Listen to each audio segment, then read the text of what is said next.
Imagine walking through the quiet stone streets of ancient Pompeii. The morning sun is soft, dust settles gently as you pass painted walls and open doorways. Everywhere life unfolds at its usual pace. Merchants call out in the forums, bakers prepare bread, and behind certain stone doorways something else stirs. Because in this city of sunlight, of marble, of laughter, pleasure was not hidden. It was life itself. And in the darkest corners of Pompeii's narrow alleys, power wore a different face, a woman's face. In this sleepy exploration of history, we will step softly into the world of Pompeii's prostitutes. Not the world you might expect, not a world of helplessness or silence, but a world where power could be bought, sold, or stolen inside the stone walls of a brothel. Before we continue, take a moment to gently like this video, leave a thoughtful comment below, and subscribe for more slow, calm journeys into forgotten corners of history. Your support allows us to keep telling these stories softly. Now, let us return to those streets. Pompeii, the name itself feels like ash in the wind, a city frozen in time, lost beneath volcanic stone. And yet, beneath that ash, something survived. Not just temples, not just houses, but stories. Stories painted on walls, carved into stone, written in the language of desire. Prostitution in Pompeii was not hidden. It was carved in stone. Phallic symbols pointed the way to brothels. Erotic frescoes decorated public spaces. Painted menus depicting sexual acts lined the walls of brothels. And inside, women lived lives shaped by survival. But what if survival was not the end of their story? What if within those walls some women controlled more than their clients realized? What if power could be found where Roman society insisted it did not belong? In this series, we will explore how prostitutes, women who held no legal power, who could not vote, who were considered property, could nevertheless influence, manipulate, and endure. From whispered secrets to quiet alliances, from loyal clientele to dangerous lovers, these women shaped more than just bodies. They shaped power. We will move slowly, gently. This is not a story to be rushed. History rarely is. We will ask calm questions. How did prostitution become so normalized in Pompeii? Who were the women behind the stone doors? What did daily life look like for them? And how did they build quiet power even as society turned its face away? And when the ash fell, when Mount Vesuvius stole the air itself, what happened to the women who ruled the shadows? In the sections ahead, we will step carefully through their world. Pompeii's obsession with pleasure and control, the structure and daily rhythms of its brothels, the real women behind the painted walls, how sex became survival, and survival power. The final hours when power crumbled into ash. So settle in, let the dust of history settle quietly around you, and prepare to explore a world long hidden but never forgotten. Because in Pompeii's brothels, power wore a different face. And history, as always, waits patiently to be uncovered.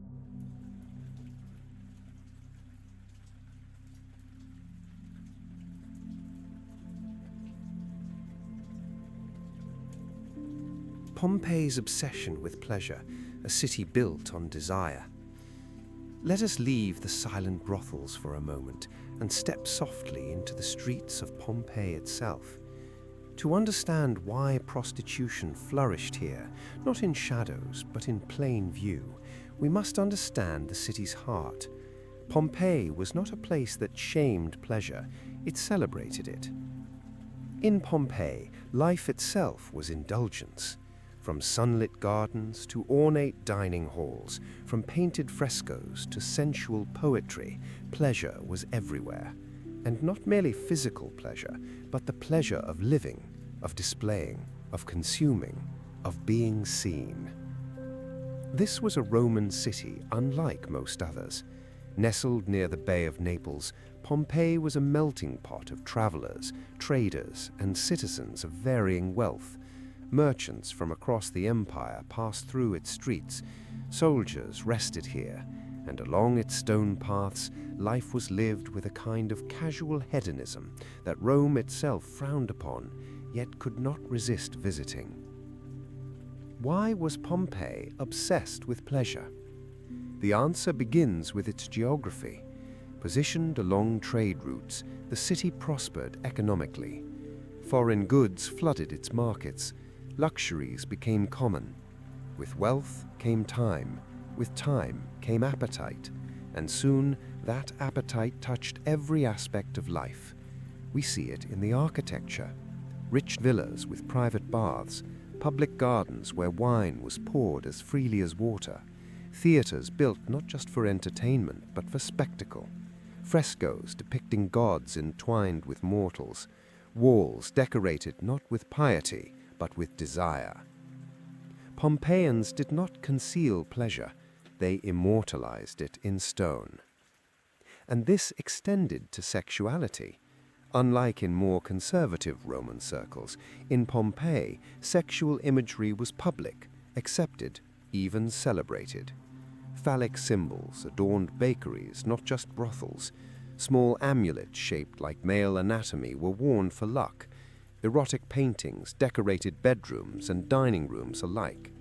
Sex in Pompeii was not solely private, it was cultural. And where there is cultural acceptance, businesses flourish. Brothels in Pompeii did not operate in silence or shame. They were marked with signs, decorated with painted menus, and located near bustling marketplaces. What did pleasure mean to Pompeians? To Pompeians, pleasure was life itself. It was a sign of prosperity, of success, of divine favor. To indulge in food, drink, and sensuality was not moral weakness, it was proof of one's fortune. This attitude was reflected in festivals, particularly those celebrating Bacchus, the god of wine and ecstasy. During these events, citizens of all classes participated in feasting, drinking, and open displays of sexuality. Rituals blurred the lines between sacred and profane. What mattered was experience, sensation, the act of living fully. Yet beneath this indulgence, structure remained. Pompeian society was still hierarchical. Citizens, freedmen, slaves, all had their place, and in that place, prostitution served a function. It provided release without social disruption. In a culture that permitted pleasure yet valued order, brothels offered both. The brothel as a public space. Unlike modern perceptions of brothels as hidden or illicit, in Pompeii they were part of the city's social fabric. They stood near forums and bathhouses. Their doorways were often open during the day. Inside, business was brisk, structured, and routine. Walls inside brothels told their own stories. Painted menus depicted various services. Names of favored women were scrawled in graffiti. Prices were discussed openly. Customers came not only for pleasure, but for familiarity. Regular clients returned to favored women, building quiet relationships beneath the surface. Brothels were not the only spaces for sexual commerce, but they were the most organized. Street prostitution existed, as did arrangements in taverns, but within the stone walls of Pompeii's brothels, sex became transaction, and transaction became survival for the women inside. A city where pleasure was normalized.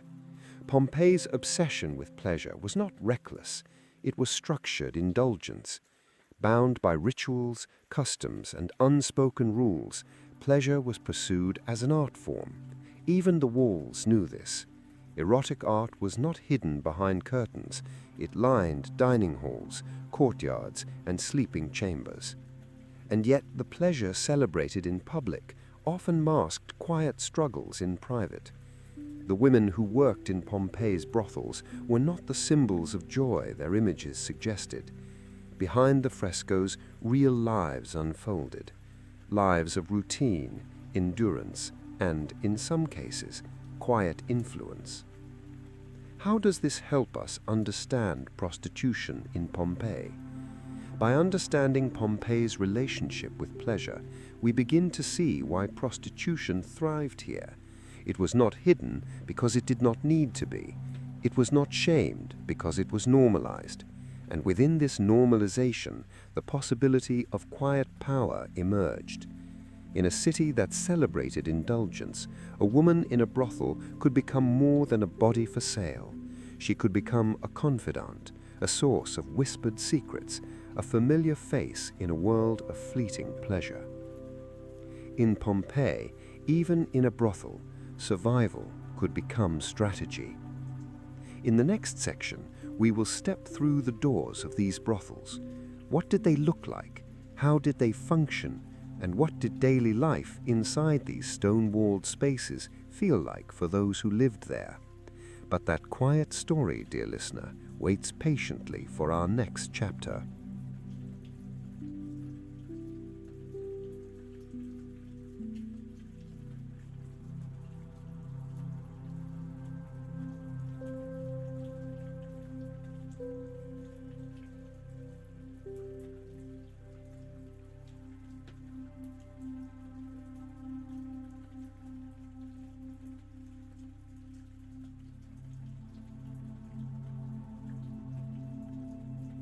What did Pompeii's brothels look like?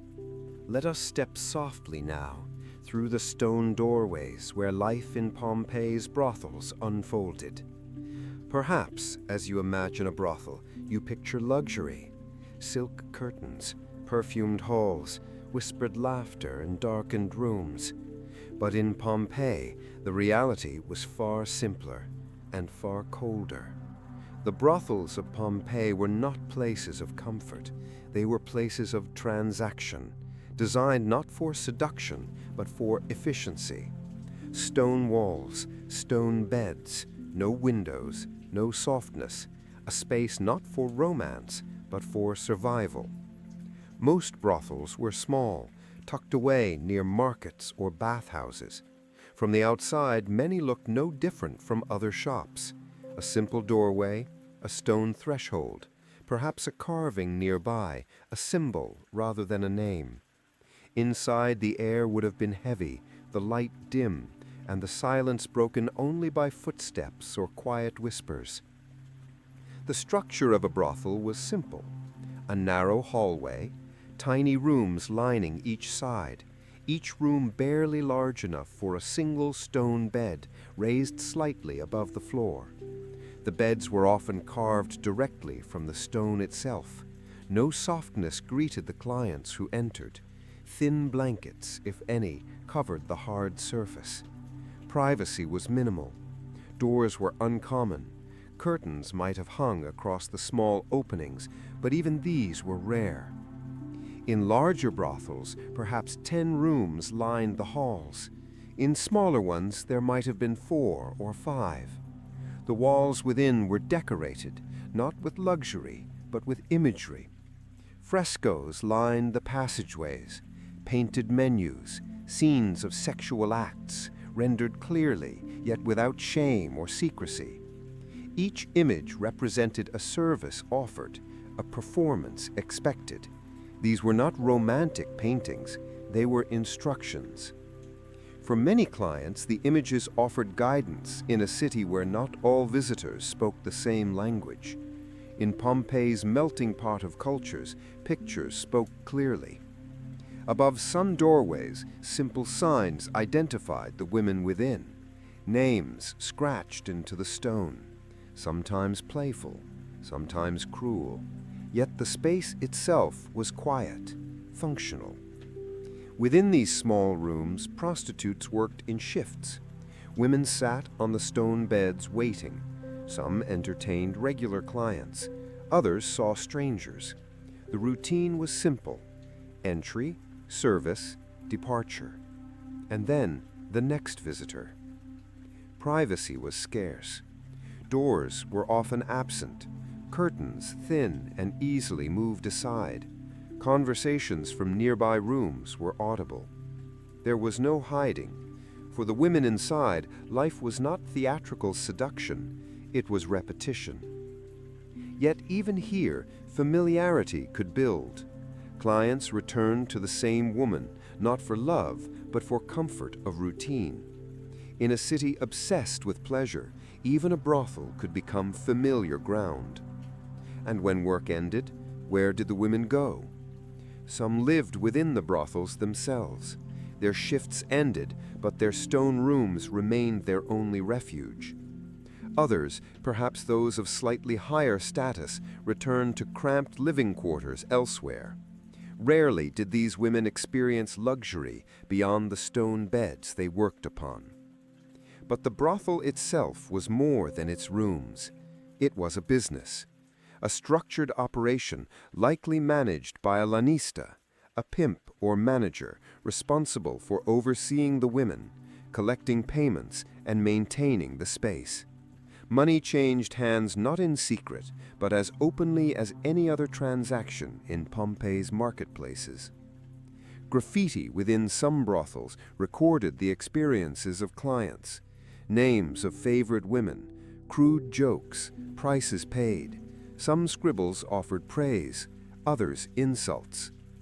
Even in stone, the women became memories. From the stone floors to the painted walls, everything within a Pompeian brothel spoke of normality. This was not a hidden world. It was part of daily life. And yet, behind the cold stone, warmth survived, not in luxury, but in humanity. Imagine the women who sat in these rooms, waiting, serving, listening, women whose names might have been whispered as men returned, women who navigated not romance, but routine. And yet perhaps in routine there was strategy. Regular clients might be favored, connections quietly formed, secrets overheard.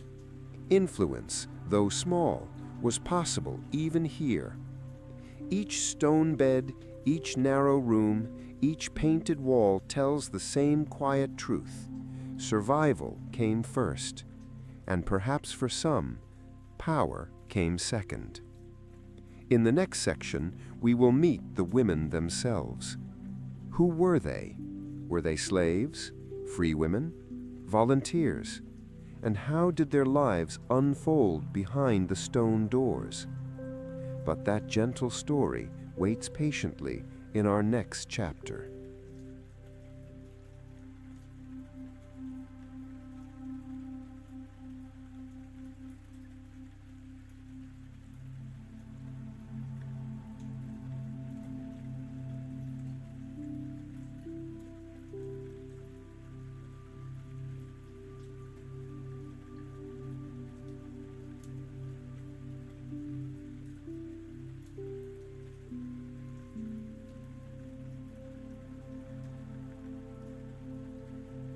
Who were Pompeii's prostitutes, and did they have power? Let us now sit quietly beside the stone beds and ask the question history often forgets to ask: who were the women inside Pompeii's brothels? When we look at crumbling walls or faded frescoes, it is easy to see only the business that took place here. But the women, the people, they are harder to see, harder still to understand, and yet they were there. So today, let us meet them, slowly, gently, and without judgment. Slaves, freed women, foreigners. Most prostitutes in Pompeii were slaves, captured in wars, born in bondage, or sold as children. These women had no freedom, no right to refuse a client, no choice in their daily routine. For them, the brothel was not employment, it was entrapment. Yet even within this harsh truth, Their stories were not uniform. Some women were brought from distant provinces, Gauls, Thracians, North Africans. Their names, when recorded, marked their foreignness. To their Roman owners, they were property, not people. But not all remained slaves forever. Some women, through endurance or strategic relationships, gained freedom. These freed women often remained in prostitution voluntarily, not because it was easy, but because it was the only life they knew. Others worked as independent prostitutes, renting rooms or working in taverns. For freed women, control over their earnings offered something rare: choice. Limited, yes, but choice nonetheless. And not every woman in Pompeii's brothels was born a slave. Some were abandoned daughters, sold into prostitution. Others, though rare, may have entered the profession by choice, seeking survival in a society that offered few alternatives to women of low status. In Pompeii, as across Rome, prostitution required no license. It was not illegal, but it carried deep social stigma. Prostitutes were considered infamous, outside the boundaries of honor. They could not testify in court. Their legal rights were minimal. But power does not always come from law. Sometimes power comes from knowledge, from strategy, from survival. Did Pompeii's prostitutes have power? To answer this, we must redefine power. Did these women control armies? No.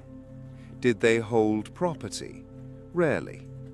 Did they shape politics directly? Unlikely. And yet, within their limited world, some found ways to wield quiet influence. A woman in a brothel met men from all walks of life: merchants, soldiers, freedmen, traveling elites. Regular clients returned not just for the body, but for the familiarity. Secrets were spoken casually, business deals discussed openly, and the women listened. Information, however small, was currency. A favored prostitute could subtly influence a client, gently encourage him to return, to bring gifts, to share news. This was not overt manipulation. It was survival. But survival in a brothel required skill. Not all possessed it. Some women formed quiet alliances with their managers.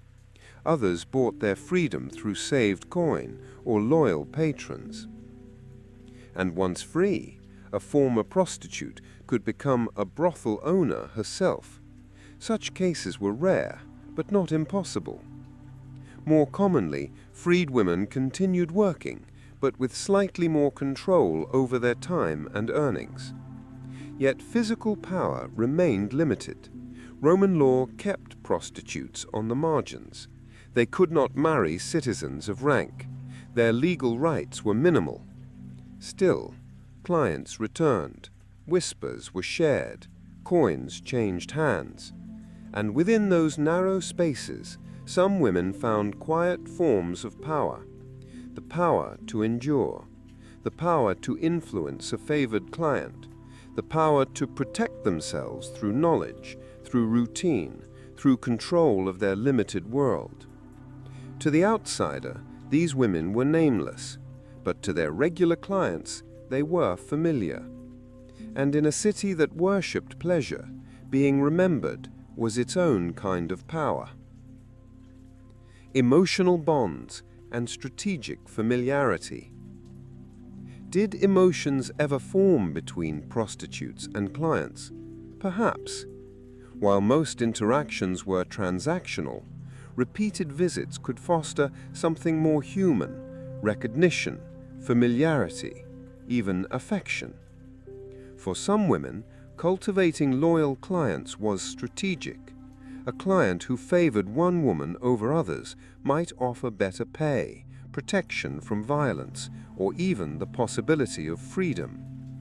These relationships, though unequal, were complex, neither wholly affection nor wholly business. And in rare cases, history tells us of prostitutes who married former clients, though never men of high status. Yet even when affection did not blossom, routine did. For many women, knowing who would enter their small stone room each day was preferable to uncertainty. Regular clients offered predictability in a world where little else was guaranteed. Familiarity, then, became its own quiet form of safety. And within that safety, women could endure, could strategize, could survive. The reality behind the frescoes. When we gaze at Pompeii's erotic frescoes, we see stylized bodies, idealized moments, but those images do not show the real women who worked within those walls. They do not show the bruises, the exhaustion, the small strategies of survival. But if you listen carefully, the stones themselves remember. Graffiti carved into walls hint at names, at personalities, at quiet rivalries. Simple inscriptions like, "Maritimus loves Fortunata," "Felix had the best time with Victoria," "I paid 2 coins for Athenaeus." Each line is a fragment, a whisper, a life. Conclusion: quiet lives, quiet power. So who were Pompeii's prostitutes? They were slaves, freedwomen, foreigners, daughters, survivors. They lived not in luxury, but in routine, and yet within their limited spaces, some carved out moments of control, strategies, small forms of power. Their power was not political, not legal, it was human. The power to influence a client, the power to cultivate routine, the power to endure. In the next section, we will step further into this quiet power. How did these women survive not just physically, but strategically? Could survival itself be a form of control? But that gentle question, dear listener, waits patiently for our next chapter.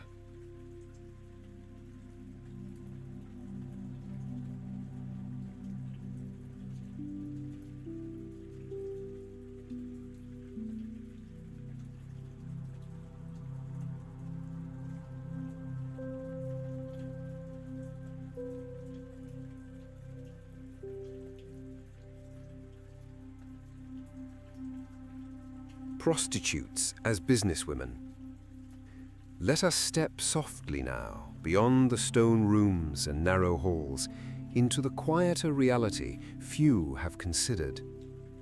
For many of Pompeii's prostitutes, survival was not just daily routine, it was strategy.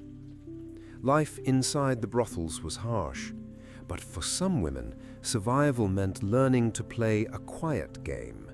A game of routine, of relationship, and, when possible, of profit. And that brings us to a simple question. Were prostitutes in Pompeii truly powerless? The answer, as with most of history, is not simple. In the eyes of Roman law, they were powerless, considered infames, marked as socially dishonorable. They had no formal rights, no protections, no respect. And yet, they survived. And in that survival, many found small, careful ways to control their world. Let us understand how. Routine as control. In Pompeii's brothels, life ran on structure. Each woman learned her shifts, her patterns, her expected clients. Amidst the stone walls and repetitive tasks, routine became a form of safety. Knowing who would arrive, knowing which clients were dangerous and which could be trusted, knowing when to refuse, quietly, carefully, or when to yield. Routine, dull as it seemed, offered a measure of control. For some women, simply predicting the day's rhythm became their first strategy. And from routine, relationships could form. The value of loyal clients. Many prostitutes in Pompeii did not rely solely on passing strangers. Some cultivated loyalty. Clients who returned again and again. Clients who preferred one woman above others. For the women inside the brothels, these relationships could become lifelines. A loyal client was predictable, familiar, potentially protective. By encouraging regular clients to return, some women reduced their risk, lessened the number of unknown visitors, controlled in small ways who entered their stone rooms. Was this affection? Perhaps in some cases, but often it was business. A loyal client might pay more, might bring gifts, might share information, might advocate for the woman's better treatment, might, in rare cases, offer her freedom. Regular clients became assets, and the women, through smiles, familiarity, and quiet conversation, became businesswomen in the only trade left to them. They sold not just their bodies, but consistency, familiarity, comfort in a world where comfort was rare. Secrets as currency. In Pompeii's brothels, whispers carried weight.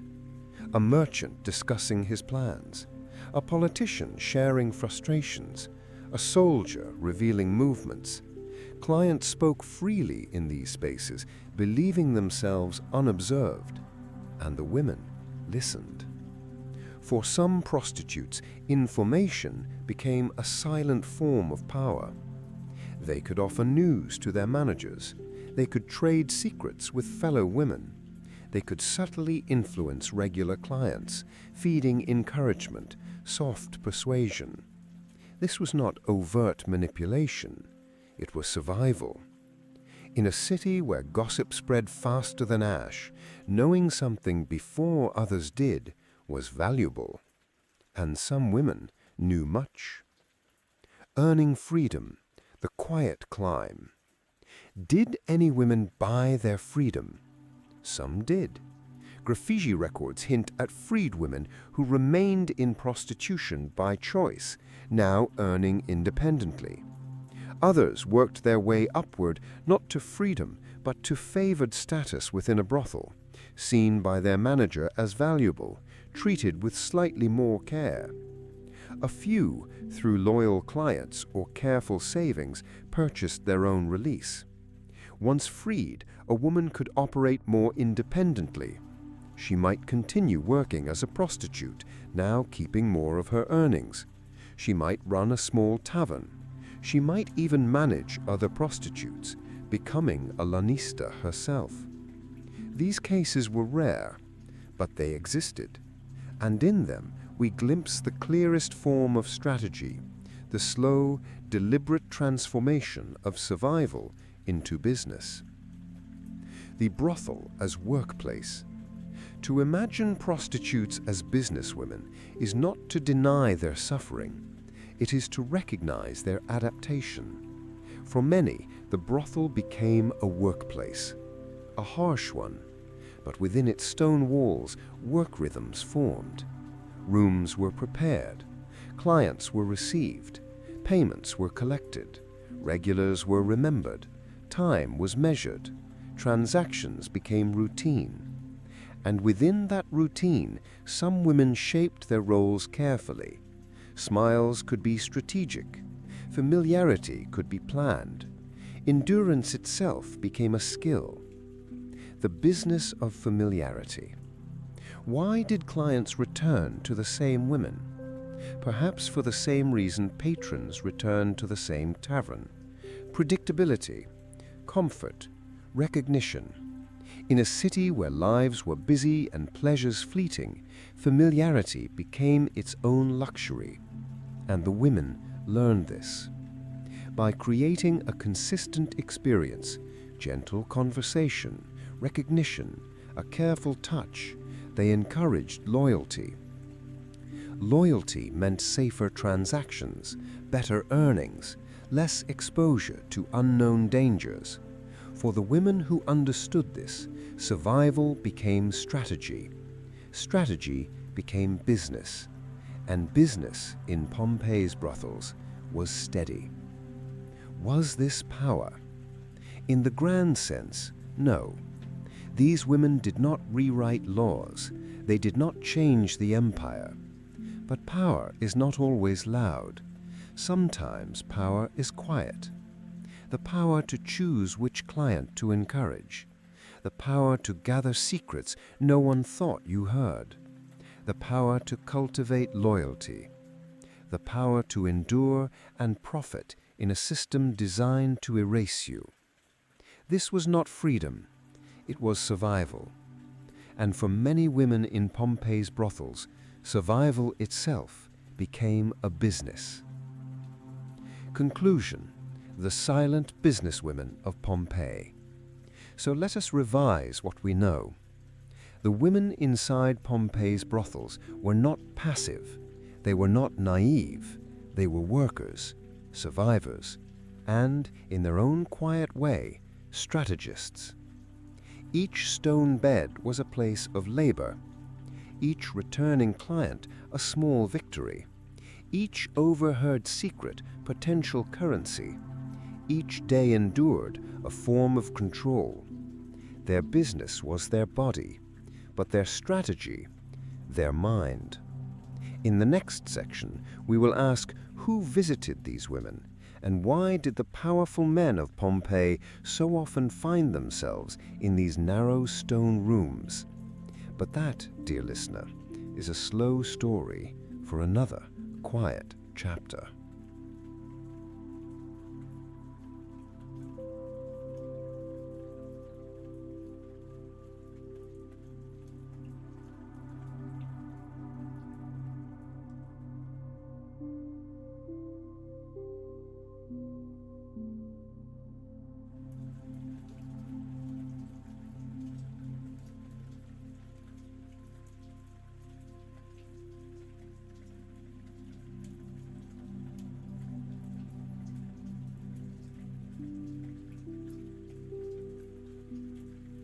The politics of sex. Who visited the brothels? In the quiet stone corridors of Pompeii's brothels, life unfolded in patterns. Women waited, rooms filled and emptied, coins changed hands. And yet behind these simple transactions, a larger question lingers. Who stepped through those doorways? Who came to visit these women of stone walls and routine smiles? And more quietly still, why? Today, let us walk beside those clients, gently, without judgment, and explore what their presence reveals about power, status, and sex in Pompeii. Because the brothel was more than a place of purchase, it was a mirror reflecting the city itself. The men of Pompeii's brothels. In Pompeii, brothels were not visited solely by the desperate or the outcast, quite the opposite. Men from all levels of society crossed those thresholds, merchants pausing between market deals, freedmen eager to display their wealth, soldiers seeking distraction between campaigns, travelers unfamiliar with the city's streets yet guided by carved stone symbols, local politicians stepping carefully past familiar doorways. Prostitution in Pompeii was not hidden, it was normalized, and for many men, visiting a brothel was neither shameful nor unusual, it was routine. Brothels located near forums and bathhouses were part of public life. Their doorways were open by day. Transactions were conducted openly. Discussions of prices and names were etched into the walls. Sex in Pompeii was commerce, and yet it was also power. The power of purchase. In Roman society, status was not just inherited, it was displayed. To purchase pleasure was to demonstrate dominance, not over society, but over circumstance. The client was in control, the woman property. This belief structured every interaction. For wealthy citizens, this dominance was reaffirmed each time a coin changed hands. Even for freedmen or lesser merchants, paying for a woman's time was a moment of control in a world where they had little elsewhere. The act itself was simple, but the meaning behind it complex. Purchasing sex was not solely about desire, it was about exercising one's right to take, to possess, to command. In this sense, every visit to a brothel was a quiet performance of Roman power. Why visit brothels? Why did these men not pursue relationships, affairs, or romances? Because in Pompeii's world, brothels offered simplicity. Transactions were clear, expectations defined, no courtship, no obligation, no social entanglements. For married men, this meant secrecy without complication. For unmarried men, it meant experience without commitment. And for all, the brothel represented something Roman society prized: efficiency.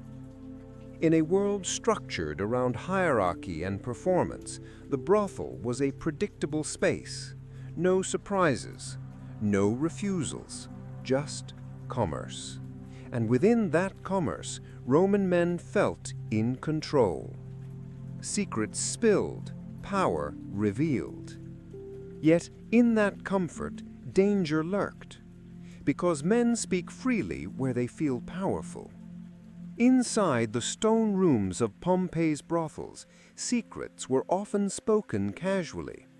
A merchant discussing a risky shipment, a freedman bragging of a magistrate's debt, a soldier whispering of unrest beyond the gates, and the women listened.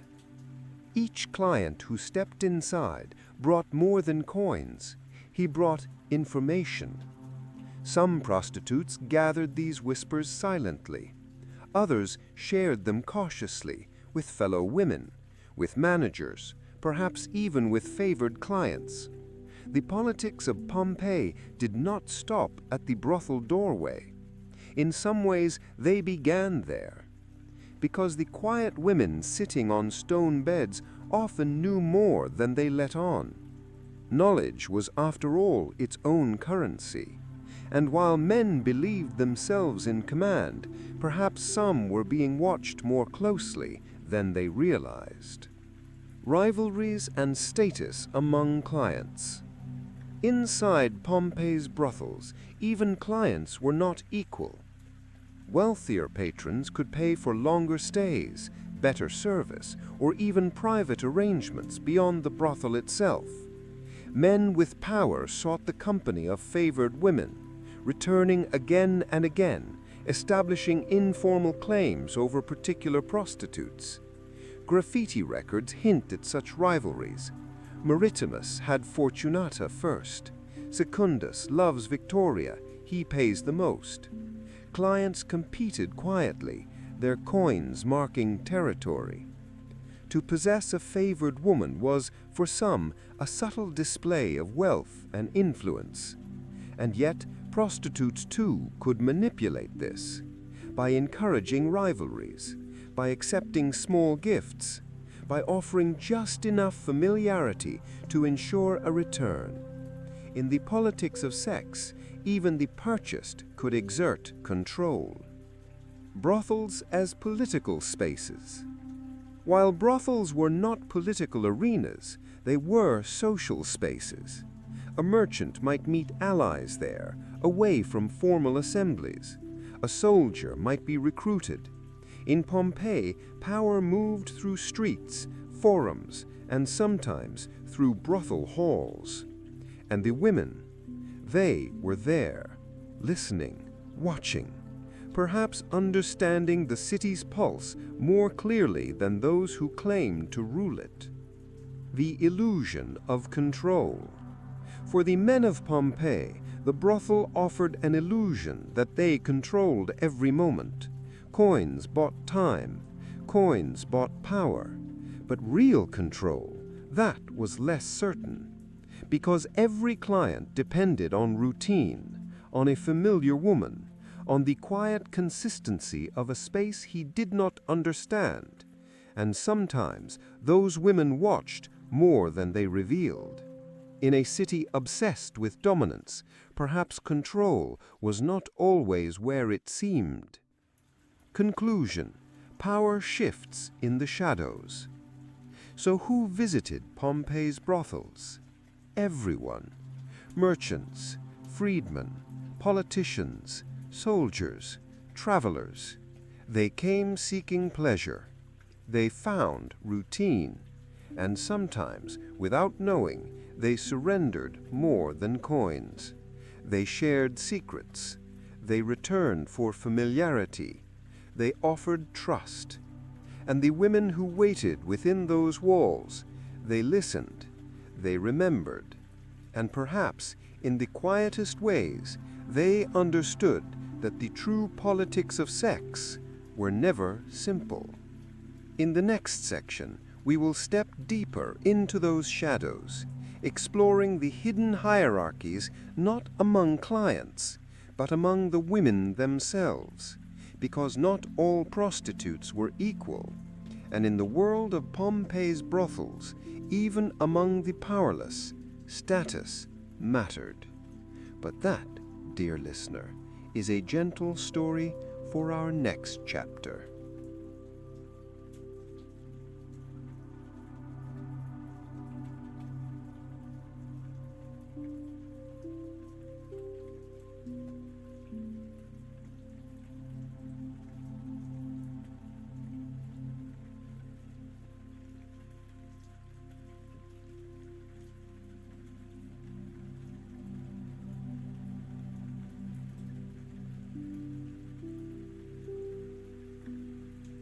The hidden hierarchies among prostitutes.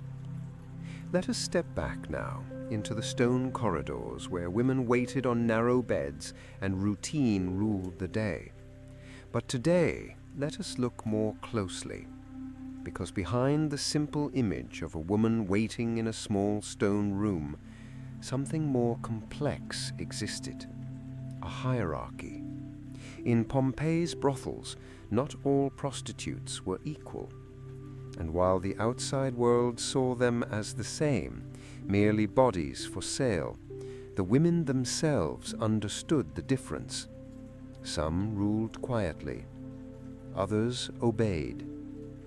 And survival depended not just on endurance, but on position within this silent system. So today, let us gently explore the hidden hierarchies that shaped life behind the brothel doorways. At the bottom, the brothel slaves. At the lowest level stood the brothel slaves. These women, often captured in war or born into slavery, had no rights, no control over their clients, no claim to their earnings. Their days unfolded in a relentless routine, waiting, serving, surviving. Brothel slaves lived in the rooms where they worked. Their stone beds served as both workspace and sleeping space. Food was basic, privacy non-existent. They were watched, controlled, and punished if they failed to meet expectations. Their bodies were property, their time owned, their names often forgotten. But even here, survival taught them strategy. Some learned to endure silently. Others tried to form alliances with managers, with favored clients, or with fellow slaves. Yet their lives remained harsh and escape unlikely. At the bottom of the hierarchy, survival itself was the victory. The trusted workers, favored slaves. Above the general brothel slaves stood a quieter group, the trusted workers. These were women who, through loyalty, reliability, or perhaps simple endurance, gained small privileges. A favored slave might be assigned regular clients. She might earn slightly better food. She might be allowed more rest between shifts. In some cases, she might be permitted to keep a tiny fraction of her earnings, a rare reward. These women still owned, nevertheless held small advantages. Other women watched them, envied them, perhaps hated them. But being favored meant safer clients, more predictable days, and sometimes a chance to be noticed. Favored status was fragile, however. A mistake could return a woman to the lowest rank overnight. The free women, working by choice or necessity. Above the slaves stood the free women. These women had gained freedom, sometimes purchased with their own earnings, sometimes granted by owners, sometimes inherited. Yet freedom did not mean comfort. Most free women remained within the world they knew, prostitution. But now they worked as independent prostitutes. Instead of being owned, they rented their workspaces, often small rooms in taverns or private homes. They kept more of their earnings. They chose, within limits, their clients. They paid taxes as legal prostitutes, and most importantly, they controlled their time. To outsiders, these women were still infames, socially dishonored. But within the world of prostitution, free women held quiet power. They worked for themselves, and for many, that simple shift changed everything. They could build loyalty with clients more freely, negotiate prices, plan for the future, however uncertain. Yet freedom came at a cost. Without an owner's protection, free women faced dangers alone. No manager watched their door. No overseer enforced their safety. Their independence was both freedom and risk. But to many women, that risk was worth it, because in the brothel world, independence, even dangerous independence, was rare and precious. The elite courtesans, rare exceptions. At the very top of this hidden hierarchy stood the rarest figures of all, the elite courtesans. These were not brothel workers. Instead, they operated privately. Some were former slaves, now freed and supported by wealthy patrons. Others were born free but forced into prostitution by circumstance. Unlike brothel women, elite courtesans chose their clients carefully. They charged higher prices. They provided conversation, companionship, and intellectual engagement alongside physical services. Their clients were not merchants, but politicians, poets, and military leaders. For these women, sex was not just transaction, it was influence. Yet even here, power was fragile. If a patron's favor ended, a courtesan's stability vanished, and Roman society still marked her as infames. No wealth or wit could erase that stain. But within their quiet circles, courtesans held a power few brothel workers imagined. They could move in higher social spaces. They could overhear more valuable secrets, and their influence could extend beyond the bedroom. In Pompeii, such courtesans were rare, but they existed, and in the quiet rooms of villas, their voices could shape more than just conversation. So, what does this hierarchy tell us? That even within oppression, humans create structure. Among women, society erased, rank mattered. To a brothel slave, a favored worker was powerful.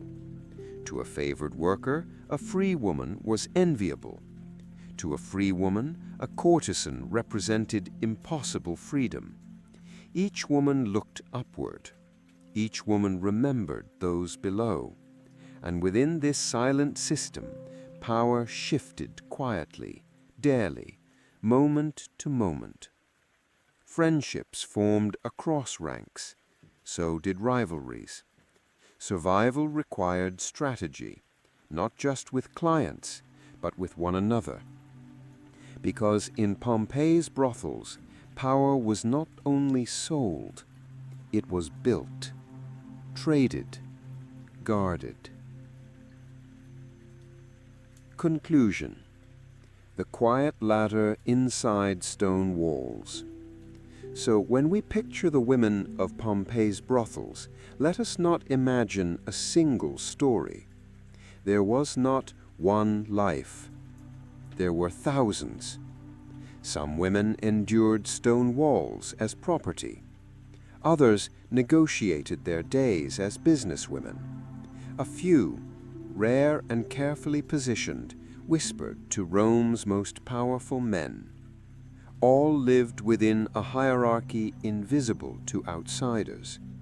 But among themselves, they knew who ruled and who obeyed. In the next section, we will explore something quieter still.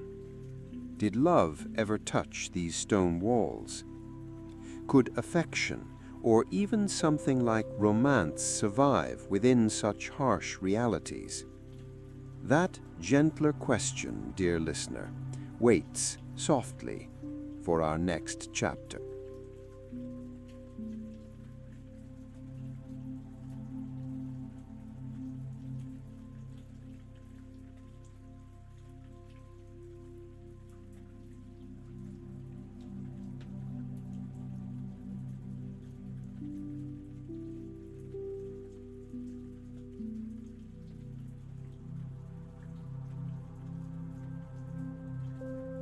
Were relationships real? Let us step softly now, not into the walls of stone, but into the quiet spaces between transaction and routine.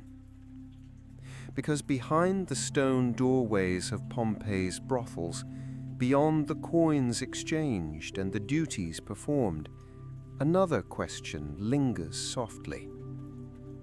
Did love exist here? In the narrow beds, in the silent glances, in the whispered conversations, was there space for something human, something personal, something real? In this chapter, we ask a quieter question. Not about power, not about survival, but about feeling. Were relationships ever real inside Pompeii's brothels, between transaction and connection? To Roman society, the answer was clear. No. A prostitute was property, a transaction, nothing more. But history rarely fits its own definitions, and the human heart even less so. In the narrow stone rooms where women waited day after day, routine wore down certainty. And for some, routine built familiarity. A man who returned again and again. A woman who smiled, not from obligation, but from recognition. A whispered conversation that lasted longer than necessary.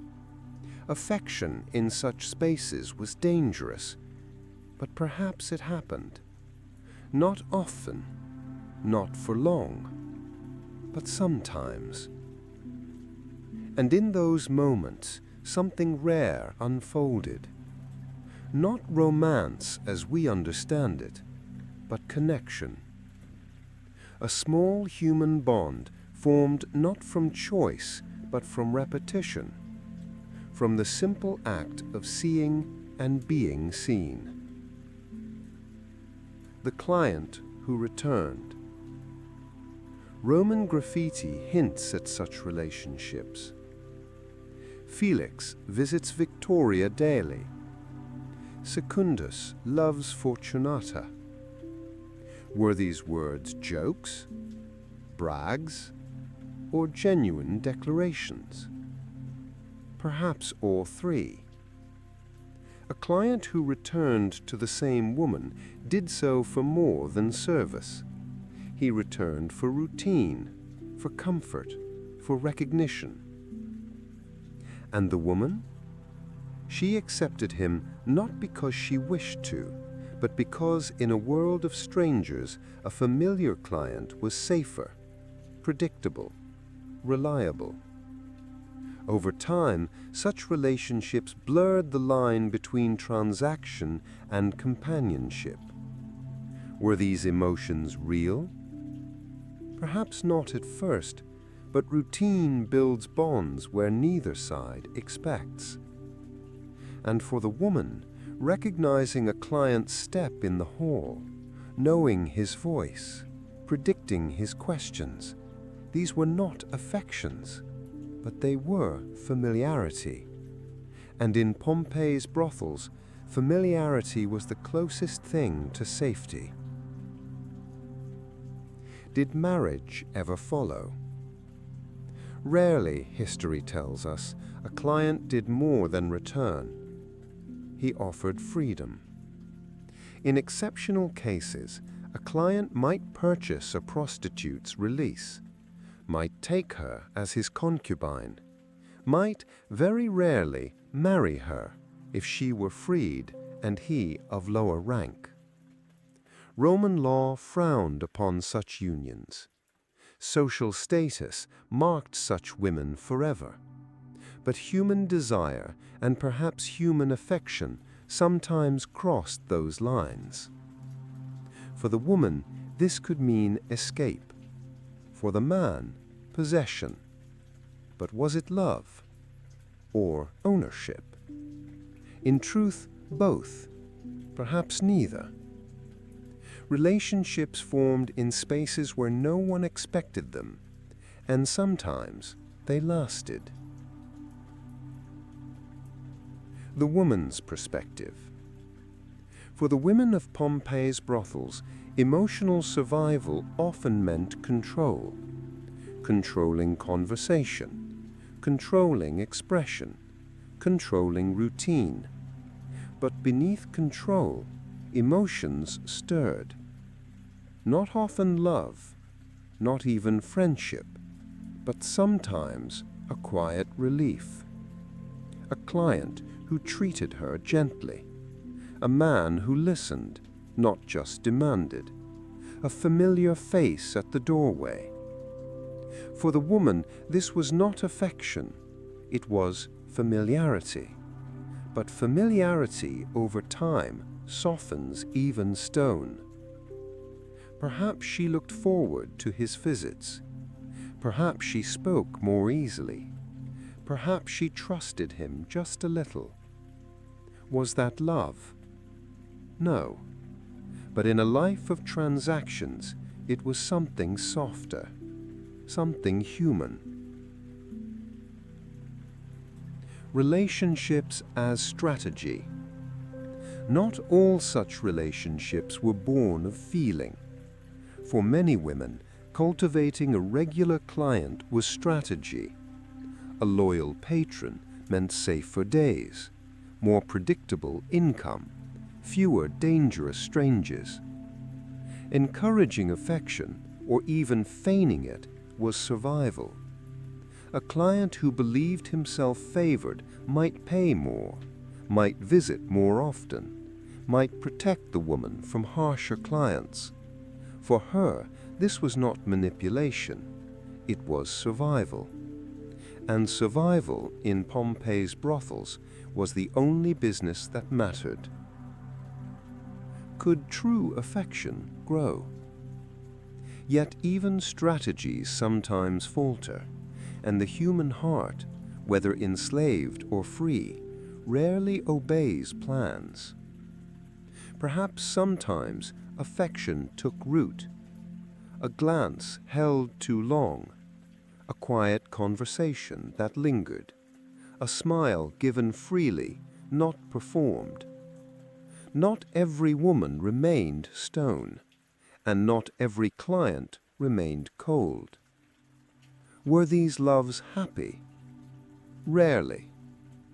But real? Perhaps. History cannot tell us their names, but the walls remember the whispers. Conclusion. The silent ons between stranger and stranger. In the end, Pompeii's brothels were spaces of routine, of transaction, of survival, but within their walls relationships formed. Not love as poets describe, not passion as frescoes painted, but something quieter, something simpler. Recognition, a returning step, a remembered voice, a moment of calm in a life of repetition. And in those moments, stranger met stranger, not as master and servant, but as people. Perhaps not every time, perhaps not often, but sometimes. And sometimes in history is enough.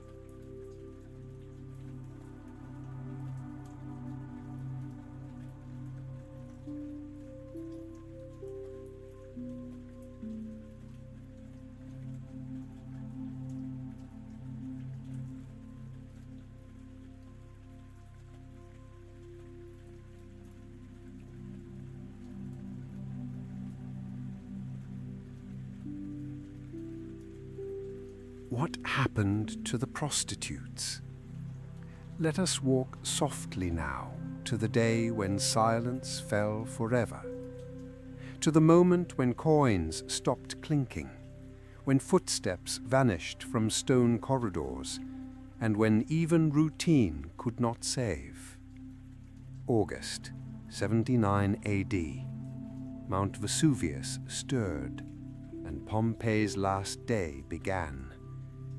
But as we remember merchants in marketplaces, bakers by ovens, children in courtyards, let us pause.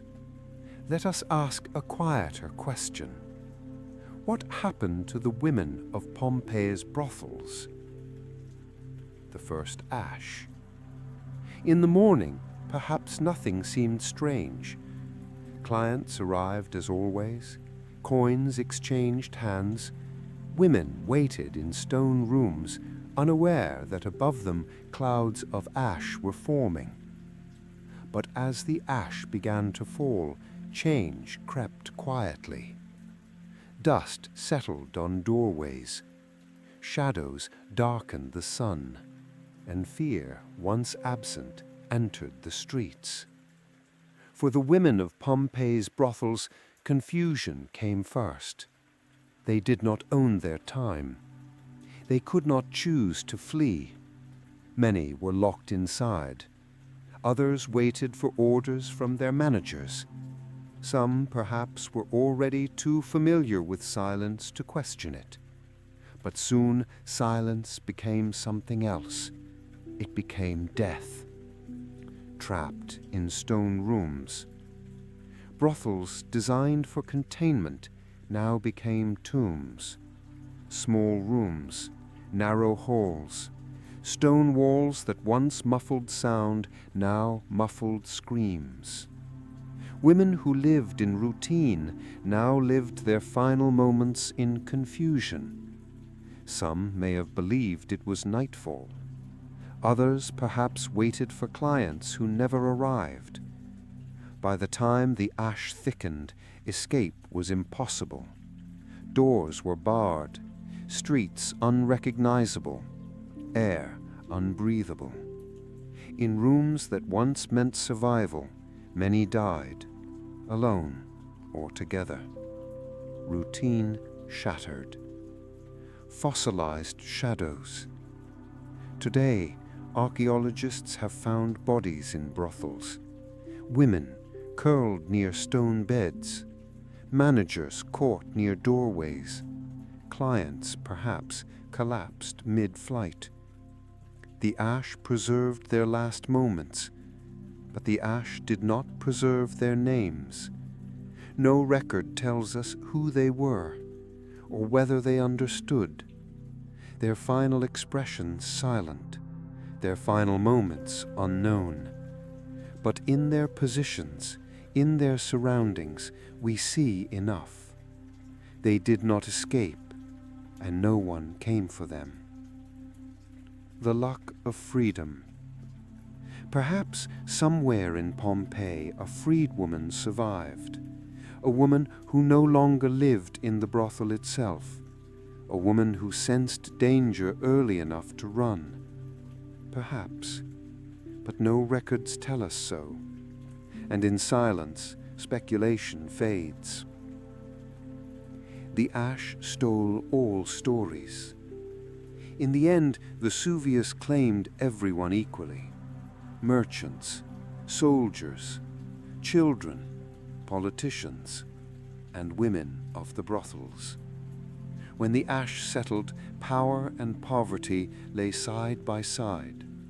Coins in pockets, bracelets on wrists, skeletons indistinguishable from one another. The ash erased status, erased hierarchy, erased names. The brothel rooms, once spaces of survival, became spaces of silence. And there the women remain, unremembered, but not unloved, because now, centuries later, we remember, quietly, softly. Conclusion: the end of routine. The women of Pompeii's brothels died as they lived, inside stone walls, waiting, in routine. But the ash did what their lives could not. It set them free from routine, from transaction, from the silence of survival.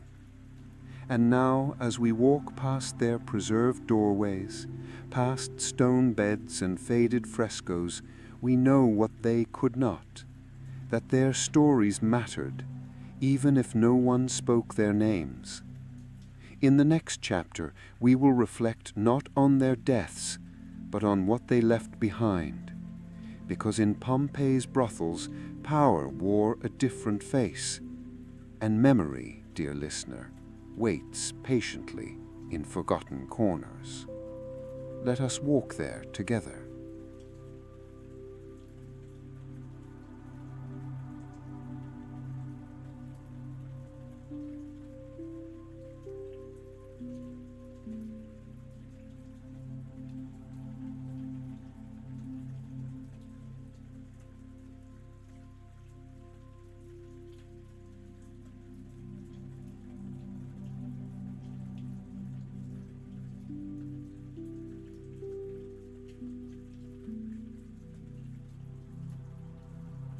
Forgotten queens of Pompeii, the power prostitutes left behind. The ash has settled now. The streets of Pompeii lie silent. Doorways once filled with voices are nothing but stone outlines. Beds where women once waited have crumbled into dust. Names once whispered are no longer heard. And yet, something remains, because power once held does not vanish, not entirely. In this final chapter, let us reflect, slowly, softly, on what Pompeii's prostitutes truly left behind. Not children, not wealth, but something quieter, their story.